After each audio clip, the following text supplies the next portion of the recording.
The worst part of having chronic pain is never knowing when the pain flares are going to hit. And it makes life really difficult to enjoy because it sucks the joy out of doing something as simple as spending time with my family or going grocery shopping. What I have is called adhesive arachnoiditis. It traps all of the nerves of my spinal cord and tears them all day long. That brought on two other conditions, central pain syndrome and complex regional pain syndrome type 2, also known as CRIPS. So my pain is not only incurable and intractable, it's kind of times 3.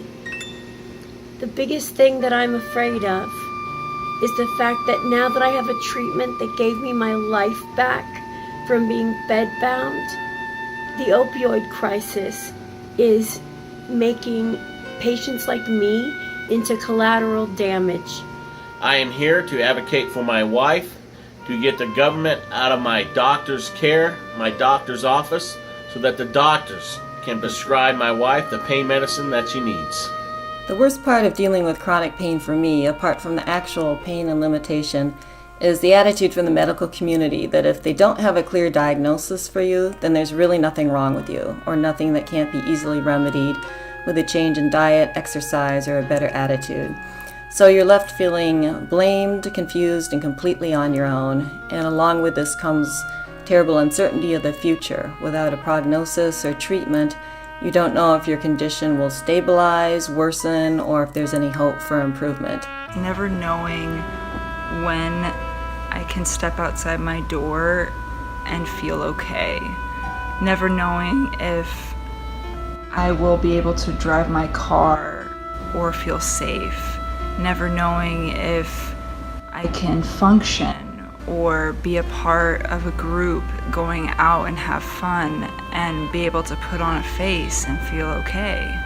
Well, if having had cancer and a heart attack wasn't enough, being a person with weekly migraines for the last 15 years, it can be so disruptive to my livelihood. I mean, although I've tried, I can't even hold a regular 9-to-5 job. Luckily, being gifted in my field, I can sustain my own hours and work around this god-awful pain.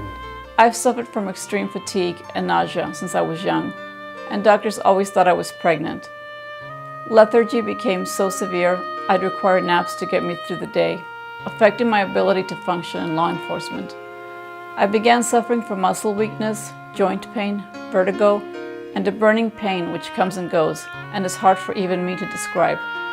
Doctors look at me as if I'm crazy because my blood work always comes back normal. My symptoms don't make sense to doctors, but they are very real. I can't share that physical pain with my family or friends. Like, they can't see it. It's invisible, and the sensations are invisible, as well as all of the feelings, the emotions, everything that's going through my body, my brain, my mind. It's all invisible. The day I was diagnosed with fibromyalgia, I was told that my life was pretty much over, and then later that day I was fired from my job, and it took me about 2 years to get proper treatment or any treatment. The increasingly higher doses of OxyContin he prescribed had limited effect. The system's an adversarial one, so he replied that there were no other pain relief options and that I would have to live in pain for the rest of my life. The hardest part about being a caregiver for my wife with chronic pain is watching her suffer, not being able to help her, and not having answers. It rules my life.